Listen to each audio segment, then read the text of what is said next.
Hi, this is Andy. Today I'm going to show you how to do a Techno Kick Rumble. So the first thing we need to do is go over to the drums section and load in a 909 kick drum to your Ableton drum rack. And then we want to program in a 4/4 kick beat. We want to duplicate that track and we're going to put in a kick drum on all the 16ths here. That's Command D to duplicate. Then we're going to go back into the drum rack and change it to -12 semitones.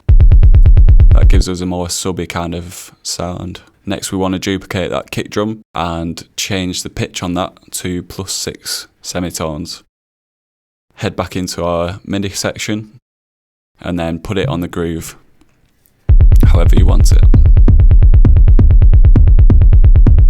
Starting to come together a little bit, but the final thing that we're going to do is add some saturation.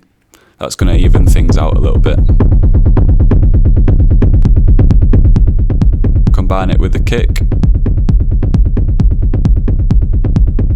You can add your own sidechain to this, and this is what it sounds like all together.